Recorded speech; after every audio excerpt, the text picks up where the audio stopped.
श्रोताओं नमस्कार। देश की आज़ादी के 75 वर्ष पूरे होने के सिलसिले में आज़ादी का अमृत महोत्सव पिछले महीने से यानी इस गौरवशाली दिन के आने से 75 हफ्ते पहले ही शुरू हो गया है। आकाशवाणी जम्मू का क्षेत्रीय समाचार एकांश भी इस महोत्सव में शामिल होते हुए आपके लिए तरह तरह के कार्यक्रम तैयार कर आपके समक्ष ला रहा है। इनमें स्वतंत्रता सेनानियों के साथ बातचीत, देश की एकता अखंडता को मजबूत बनाने के लिए काम करने वाले नौजवानों से मुलाकात, देश के गौरवमयी इतिहास, कला, संस्कृति और परंपराओं को संजो कर रखने का काम करने वालों के साथ साक्षात्कार और ऐसे और भी कई कार्यक्रम हैं जो देश की आन बान शान, एकता और अखंडता तथा गौरवशाली इतिहास पर गर्व करने की वजह हैं, आधार हैं।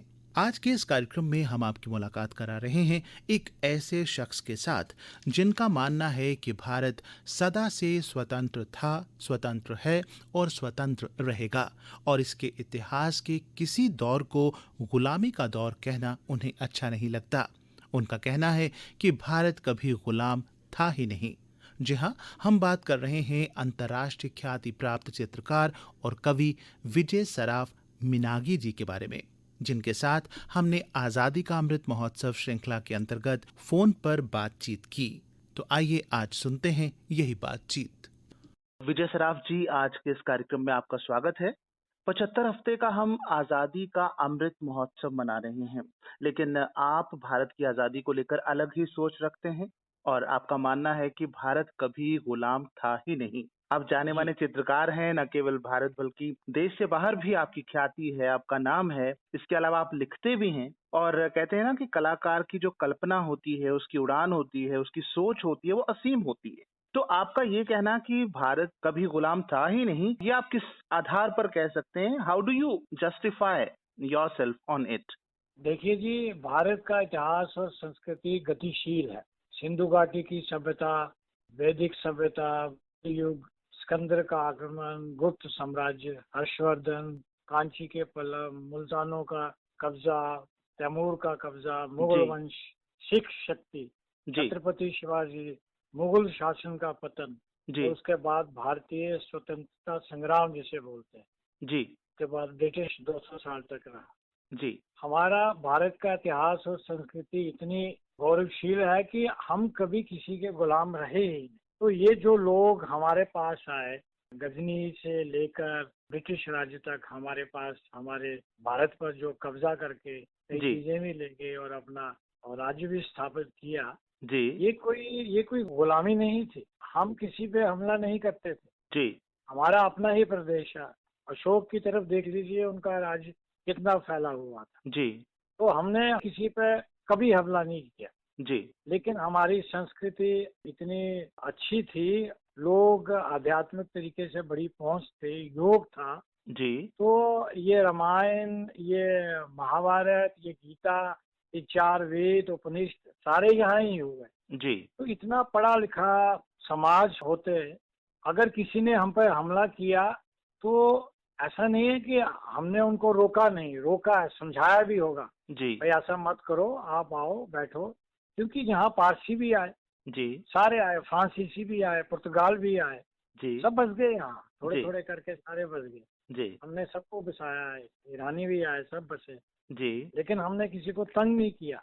ये ऐसा हुआ कि एक छोटी सी मिसाल है कि मेरे घर में अगर कोई एक कमरा किराए पे ले ले, जी, तो अगर 6 महीने साल रहने के बाद वो हम पे अत्याचार करे, जी, जबरदस्ती करे, जी, हमारे मकान को मालिकाना हक बनाए, जी, तो ये अच्छी बात नहीं। ये ऐसा ही हुआ। जी, कुछ लोगों ने इसका विरोध किया, बिल्कुल वो करना भी था, जी, क्योंकि हमारे पास वेद भी थे और गीता भी थी, जी, कृष्ण का पाठ भी था और राजा राम का एक आदर्श पुरुष होने के नाते उन्होंने राज्य भी स्थापित किया। जी, हमारे पास दो तरीके थे, मान जाइए प्यार से, अगर नहीं मानते हैं तो फिर हम एक धर्म की लड़ाई लड़ने के लिए भी तैयार हैं। जी, तो वो लड़ाई हमने लड़ी और अपना हक लिया।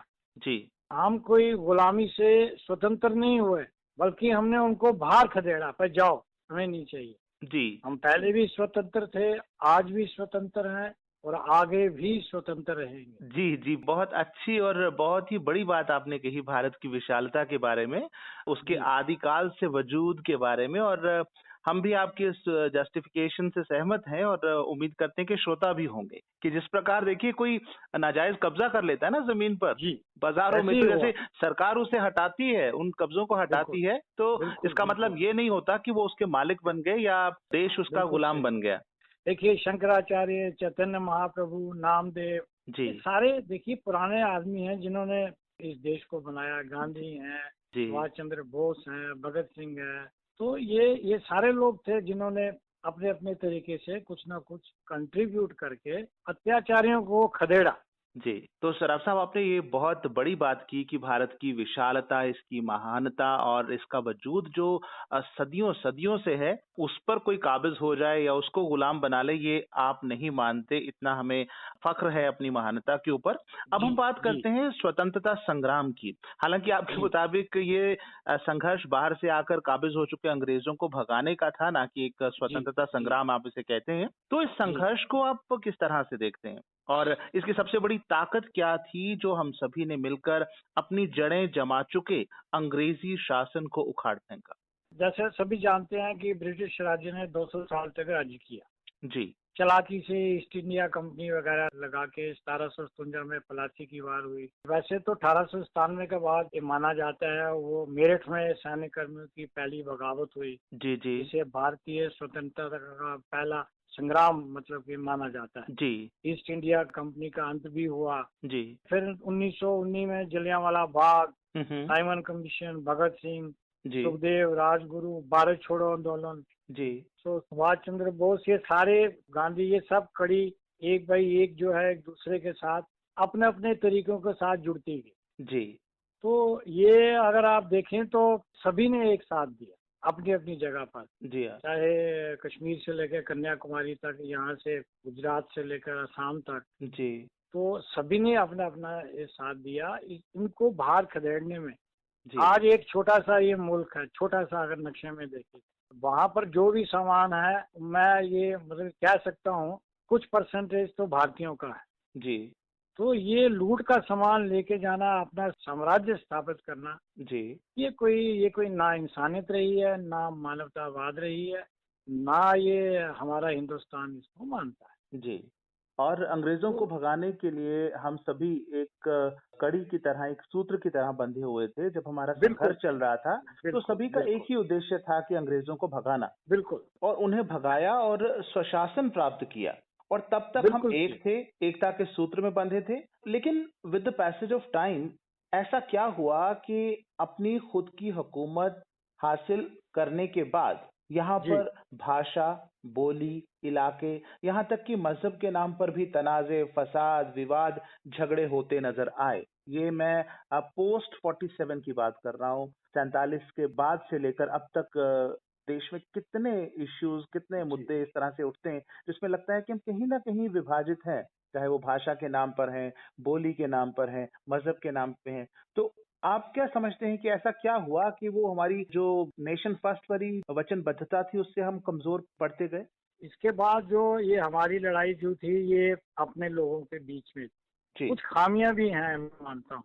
एक खामियां, सबसे बड़ी खामी ये थी कि जो डिस्क्रिमिनेशन थी, जी, लोगों में जो आपसी जो भेदभाव था, वो तो किसी को अच्छा नहीं लगता। ये पता नहीं कैसे भर गया। ये तो जी, खोज का विषय है ना। जी, वो एक बोलता है मैं बड़ा हूँ, दूसरा बोलता है मैं बड़ा हूँ। जी, ये बहुत ही बुरी चीज थी। इसके पीछे कई लोगों ने अपनी जान भी दी, जी, बल्कि लोगों ने इसको सुधारा भी।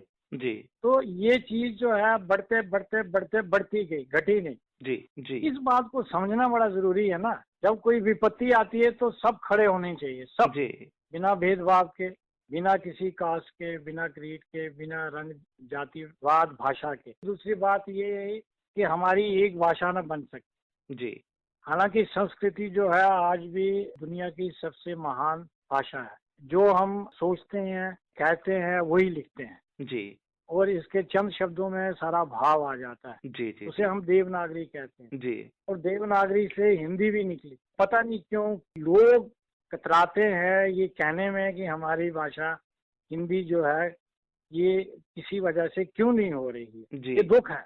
जी। हो जाएगी, ये भी हो जाएगी, लेकिन अगर आपस में अगर बैठे हैं तो फिर मिलजुल के आपस में विवेक का इस्तेमाल करके बैठना चाहिए। जी। लड़ने की तो कोई जरूरत नहीं। जी। विभिन्नता तो हमेशा अच्छी रहती है। जी। भिन्न भिन्न होना कोई बुरी बात नहीं। जैसे बिजली से 4 गैजेट चलते हैं, जी। 4 अलग अलग रूप हैं, लेकिन बिजली तो उनमें एक है ना। जी। जी। जी। जी। जी। लेकिन हर गैजेट को अपना स्थान समझना होगा। जी। जी। भाई जी। मेरा स्थान ये है, मेरी सीमा ये है, मैं इसके बाद नहीं जा सकता। जी। देश का कानून, देश की संस्कृति, देश की आध्यात्मिकता, देश का जो भी है, जो जी। बना है देश के लिए, जी। देश का संविधान, ये हमें सबको समझने की और उसके अनुसार चलने की जरूरत है। जी। और जब भी हम अधिकार कभी सबको बराबर प्राप्त हो। जब भी हम कोई किसी भी तरीके का कन्फ्रंट्रेशन देखते हैं या मतभेद देखते हैं तो उसका मूल कारण यही होता है कि जो भी दो पक्ष हैं, एक पक्ष अपने आप को बेहतर समझेगा और सही समझेगा और दूसरे को गलत समझेगा और यही सोच हमारी उस चीज को कमजोर करती है, हमारी एकता को। मान लीजिए एक बगीचा है, जी मान लीजिए जैसे जम्मू में ही हमारा बाग बहू है, तो जी इसमें भांति भांति के फूल हैं, लेकिन जी अगर गुलाब की क्यारी ये कहे कि सिर्फ मैं ही सुपीरियर मोस्ट हूँ या कमल का फूल की जो दाल है वो जी, कहेगी कि मैं ही उपमा है, बेहतरीन हूँ, ठीक है। तो ऐसे काम जी नहीं चलेगा। लेकिन एक तो हमें चाहिए कि जो उसको बागे बहू कह रहा है वो नाम तो एक साझा होना चाहिए। हाँ, वो है, वो जरूरी होना चाहिए।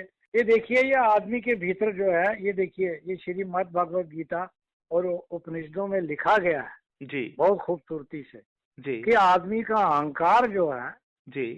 ये जो अहंकार है, ये शरीर का साथ नहीं देता। जी। ये हमारे दिमाग को भ्रष्ट करता है। जी। हाँ। मैं हूँ, मेरी वजह से है, मैं बड़ा हूँ, मैंने किया है, ऐसी जी। बातें नहीं होती। जी। अगर असल बात देखें तो आदमी का शरीर को साथ देने के लिए बहुत सी चीजों की जरूरत है। जी।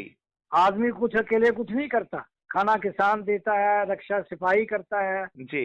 पानी कोई देता है, हवा कोई देता है।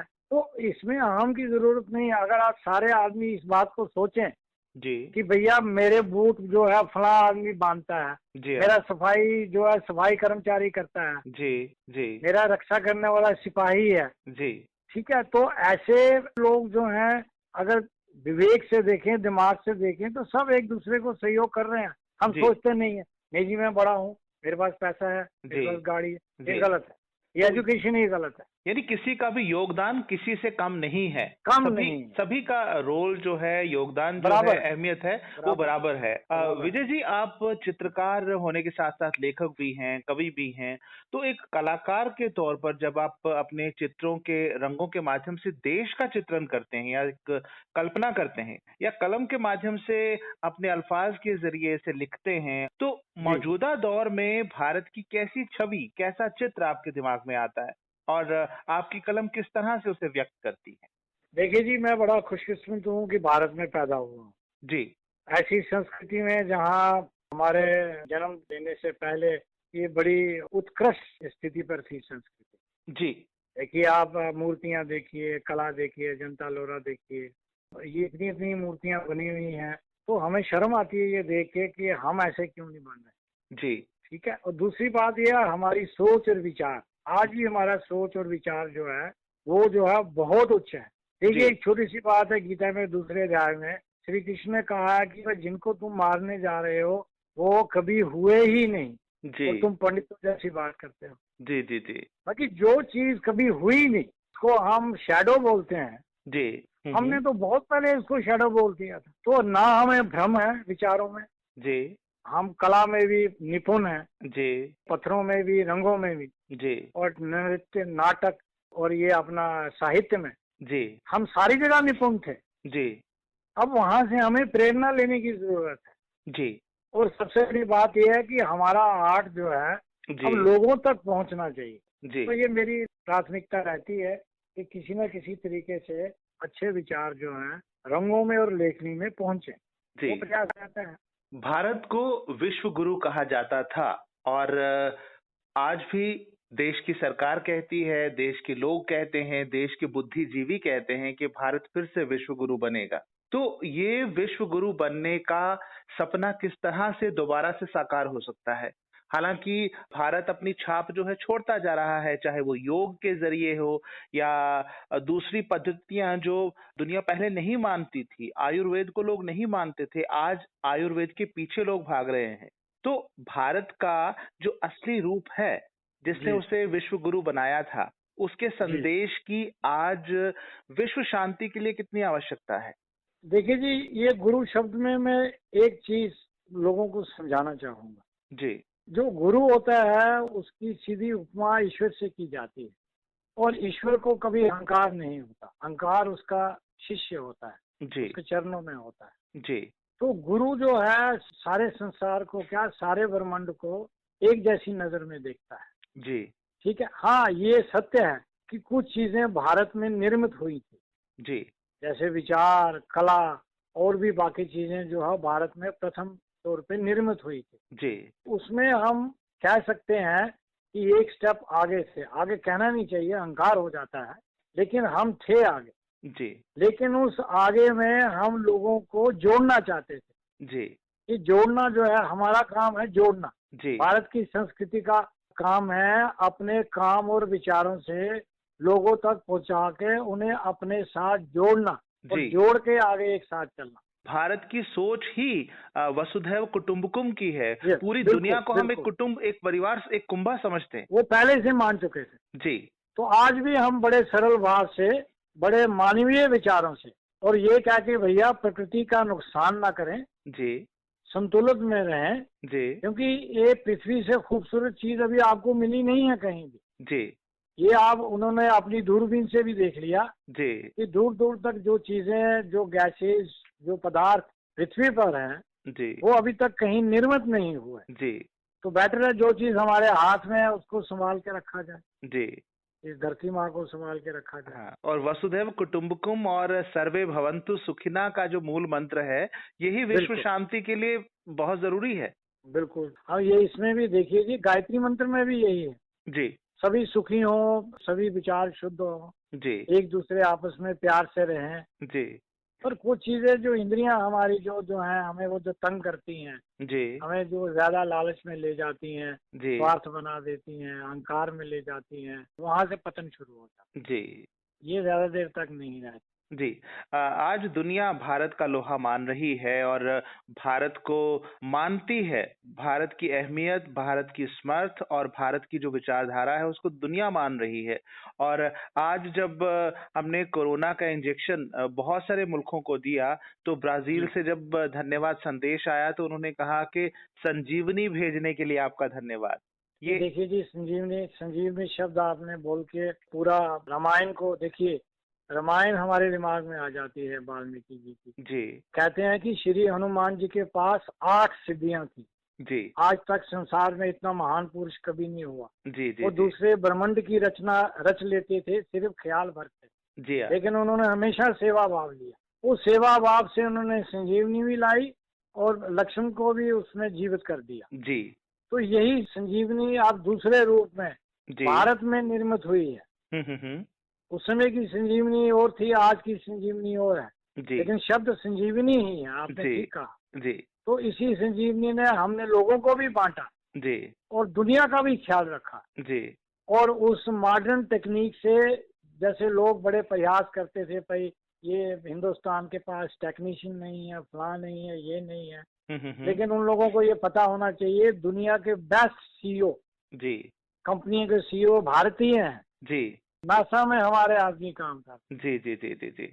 वो देश जो आज दुनिया के सामने एक मिसाल बन रहा है, शांति की मिसाल बन रहा है, भाईचारे की मिसाल बन रहा है, दूसरों को मदद पहुँचाने की मिसाल बन रहा है। लेकिन हैं जी। उसी देश के अंदर हम जब तनाज़े देखते हैं, कोई छुट-पुट घटनाएँ देखते हैं, तो दुःख होता है। तो मैं आपसे पूछना चाहता हूँ कि एक राष्ट्र, एकजुट राष्ट्र या फिर नेशन फर्स्ट वाली जो सोच है, यानी राष्ट्र सबसे ऊपर हो, सबसे पहले हो, इस भावना को मजबूत करने के लिए आप क्या समझते हैं कि क्या करना, कैसे सोचना और किस प्रकार का व्यवहार या आचरण ज़रूरी है हम सभी के लिए, हम सभी भारतवासियों के लिए? देखिए जी, सबसे पहले ये राष्ट्र भाव रखने के लिए ईमानदार और सच बोलना बहुत जरूरी है। जी, जो आदमी बेईमान है, जो अपना पेट भरता है सिर्फ लोगों से अत्याचार करके, वो कभी राष्ट्र भाव नहीं रख सकता।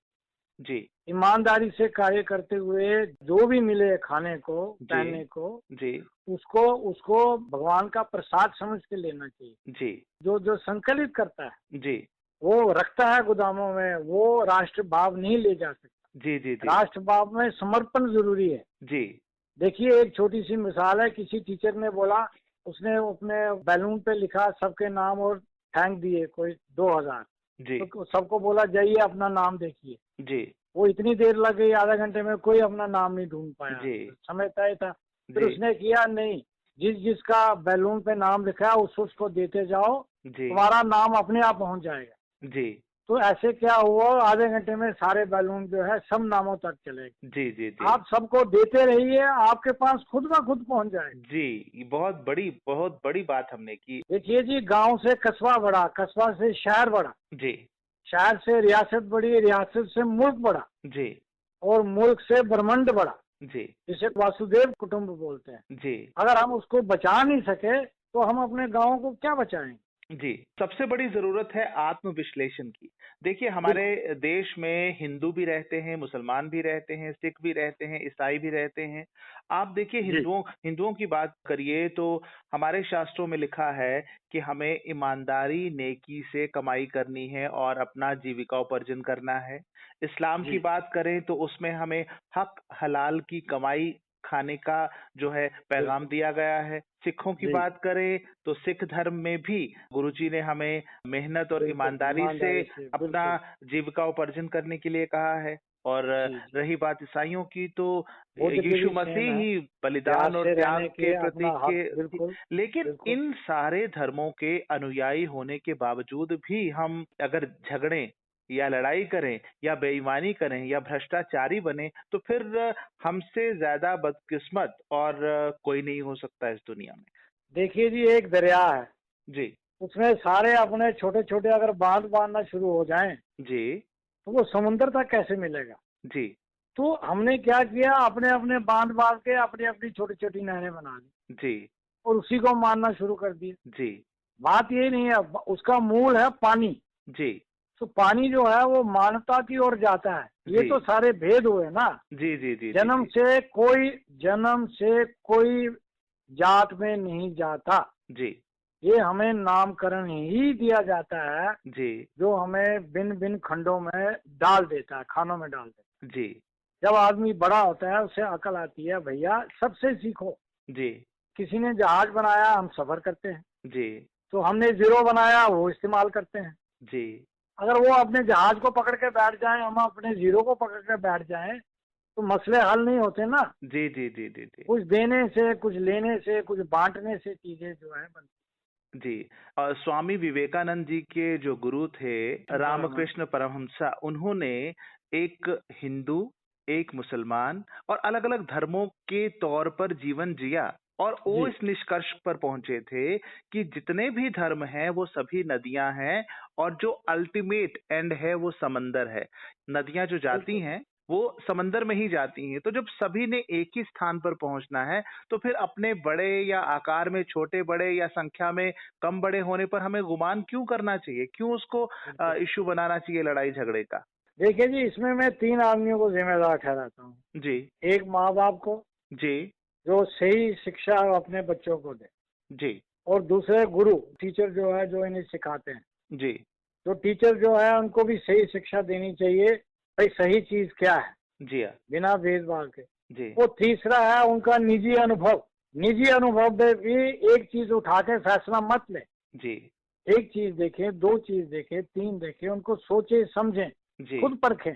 जी, क्योंकि जब तक आप उसका एनालिसिस और सिंथेसिस नहीं करेंगे, जी, तब तक आप सही डिसीजन नहीं ले सकते। जी, ये तीनों रिस्पांस, एक में विवेक इस्तेमाल होता है, एक में अपने माँ बाप इस्तेमाल होते हैं, जी, और दूसरे में गुरुजन होते हैं। जी, अगर ये तीनों अपने दायित्व को समझ के अगर अगर अपना काम करें, जी, तो जीवन हमेशा ही अच्छा रहेगा, जी। हमेशा। और जीवन भी अच्छा रहेगा, समाज भी अच्छा रहेगा और हमारा देश भी तरक्की देश करेगा, में। आगे बढ़ेगा। सराफ बिल्कुल साहब, बिल्कुल। ये जरूरी नहीं है कि अगर हम देश के लिए कुछ करना है या देश की रक्षा करनी है तो सीमा पर जाकर प्रहरी बनकर ही की जाए, या देश का विकास करना है तो निर्माण कार्यों से अगर हम जुड़े हों तभी कर सकते हैं। एक आम नागरिक भी अपनी भूमिका देश को मजबूत बनाने में, देश की एकता को मजबूती देने में निभा सकता है और निभानी भी चाहिए। बिल्कुल। तो इसके लिए एक चित्रकार, एक कवि, एक कलाकार क्या रोल अदा कर सकता है? आप किस प्रकार में योगदान दे सकते हैं और अन्य लोगों को आप क्या कहना चाहोगे इसके बारे में कि जो भी वो है, वो किस प्रकार योगदान दे? देखिए जी, एक चित्रकार होने के नाते हमारे पास दो रिस्पॉन्सिबिलिटीज होती हैं। जी, एक जिम्मेवारी वो होती है जो समाज के प्रति होती है। जी, दूसरी होती है जिससे आप एक्सपेरिमेंट करके कुछ नया खोजते हैं। जी, उसमें बहुत से फेलियर्स होते हैं, क्योंकि आप जितने भी आविष्कार देख लीजिए, सोचें देख लीजिए, वो फेल होके ही आगे जाके वो कहीं जाके उनको अपना फल मिला है। जी, तो ये जो दूसरी वाली बात है, ये बड़ी पर्सनल लेवल पे होती है। जी, वहाँ आदमी अपनी सुध बुध खो देता है, जी, हाँ, और जब तक वो जुनून ना हो तब तक वो चीज बाहर नहीं आती। जो पहली बात है समाज की, और ये मैं इसको मध्य मार्ग बोलता हूँ, जी, हाँ, जिसमें आदमी बैलेंस रख के चलता है। जी, उसमें अगर अपने चित्रों से अगर कोई अच्छी बात कहना चाहता है तो जी, वो जरूर कहनी चाहिए। जी, जैसे पिछले दिनों में कुछ ऐसी घटनाएं हुई थी कोरोना के संबंधित, और उससे पहले भी कुछ ऐसी घटना होती जैसे बम फटना या बाढ़ आने। हाल ही में आपने जो लद्दाख में जी जी चाइना के साथ एलएसी के पास जो कन्फ्रंट्रेशन हो रही थी, उस जी पर भी जी आपने जी चित्र जी। बनाया था? हाँ जी जी, वो उसी की बात मैं कर रहा हूँ कि वो मैं स्टूडियो में गया, मुझे ऐसा लगा कि ये चित्र बनना चाहिए, जी, तो मैंने वो चित्र बनाया, क्योंकि मेरी एक जिम्मेवारी बनती है कि मैं बताऊं कि इन्होंने सही में ये हमारी रक्षा इतने डिग्री टेम्परेचर माइनस पे जाके कैसे करते हैं। जी, इनकी सुध बुध नहीं रहती, इनका कोई परिवार नहीं वहाँ होता, इनको वो हमारा कोई माल, वो जैसे हम शान के साथ जाते हैं जी, तो कारों में घूमते हैं कोई जी, अच्छे कपड़े पहनकर, वही कपड़े, वही चने, वही गुड़, जी, वही वो सीमित तरीके से खाना, और फिर सीमाओं की रक्षा करना, तो जी, एक जज्बे की बात है ना। जी, तो मैंने व्यक्त किया। उसके बाद कोरोना काल में भी मैंने देखा डॉक्टर्स लोग, वो जो और सारे वो जो कर्मचारी कितनी सेवा कर रहे थे चीज़ें पहुंचाने में। डॉक्टर्स भी सारे, आप लोग भी, मिलिट्री भी, पुलिस वाले भी, सारे काम कर रहे थे किसी न किसी वजह। तो मैंने उस पर भी एक काफी बहुत बड़ा, वो मेरे पास अभी है जी, मेरी पर्सनल कलेक्शन में। जी, तो आज भी मैं बना रहा हूँ कुछ ना कुछ चीजों को लेकर। जी, कहीं भी मुझे कोई ऐसी चीज दिखती है जिससे मन जो है आदमी का एक तो खोल उठता है, एक तो सीज उठता है। जी, बेसिकली आप आर्टिस्ट तो सेंसिटिव होता ही है, जी, तो उससे संदर्भ में अपने आप चीजें जो है बनना शुरू हो जाती हैं। जी, हाँ, मैंने काफी चीजें कम से कम 50-60 के करीब ऐसे मैंने भाव बनाई है, जिससे सामाजिक जो है वो कुछ ऐसा मैं लोगों को बताता हूँ कि भाई आप ऐसा ना करें, या ऐसा नहीं होना चाहिए, ये चीज खूबसूरत है, ये नहीं है, जी, और एक भाव को भी उजागर करता है। जी, हाँ, तो ये मेरी जिम्मेवारी बनती है, और ऐसा लेखन में भी है। जी, लेखन में थोड़ी बात थोड़ी आसान हो जाती है, वो आम शब्दों से, जैसे मैं आपके साथ बातचीत कर रहा हूँ, जी, इसमें अगर कोई अच्छी बात आम शब्दों में लोगों को कही जाए तो बड़ी आसानी से पहुंच जाती है। बाकी आप लोग हैं कितनी मेहनत के साथ मतलब कि कार्य कर रहे हैं, ये आवाज, इस आवाज को पहुंचाने के लिए देखिए पीछे कितने आदमी काम कर रहे होंगे। जी, तो मेरे ख्याल में जुबान से भी तोल के बोलना चाहिए, किसी की निंदा ना करें, किसी को दुख ना पहुंचे, जी, किसी के मन को चोट ना पहुंचे, वही बात कीजिए जो समाज की भलाई के लिए हो। गालियां न दें, जी, गुस्सा ना करें, तो जी, फिर गलत असर पड़ता है लोगों पे। जी, तो ये साहित्य में भी और संगीत में भी हम लोग जो हैं वो समाज को अच्छी चीजें दे के उनको परिष्कृत कर सकते हैं। जी।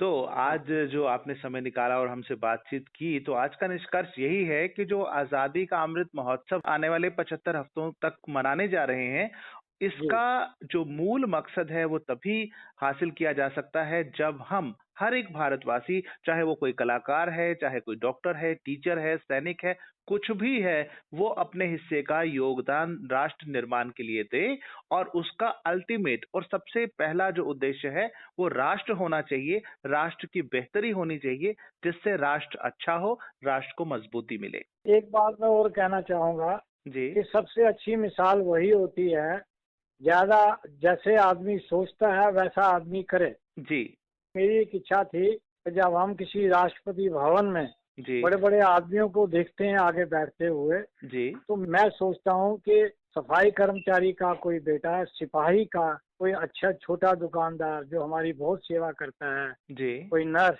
जी, कोई सिपाही आगे बैठा हुआ होना चाहिए, जी, ताकि लोगों को लगे कि ये वो लोकतंत्र है, यहाँ आम आदमी को भी आगे सीट मिल सकती। जी, उतने ही कमरों में रहना चाहिए जितने में हम लोगों को नसीब हो रहे हैं, दो दो तीन तीन कमरे, जी, जी, कहीं जाके समानता पैदा हो सकती है। जी, लोग भी उसकी कॉपी करते हैं, नहीं जी देखिए कितना बड़ा आदमी, लेकिन देखिए कितने आसान तरीके से और मध्यम तरीके से हमारे साथ रह रहा है। जी। विजय सराफ जी, आपने अपने बिज़ी शेड्यूल में से हमारे लिए समय निकाला और बहुत सी जानकारी की, बहुत सी अच्छी बातें हमारे साथ साझा की। आपका बहुत-बहुत शुक्रिया। धन्यवाद जी। तो श्रोताओ, ये तो थी बातचीत जाने माने चित्रकार और कवि विजय सराफ मिनागी जी के साथ।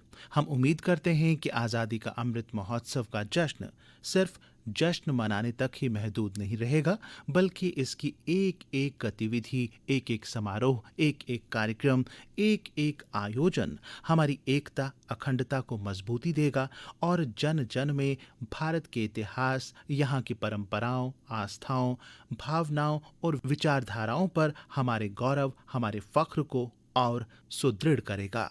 कार्यक्रम आपको कैसा लगा? अपनी प्रतिक्रिया जरूर दीजिएगा। कार्यक्रम तैयार करने में तकनीकी सहयोग दिया प्रणव शर्मा ने। परिकल्पना एवं निर्देशन आर के रैना का और प्रस्तुति आकाशवाणी जम्मू के क्षेत्रीय समाचार एकांश की।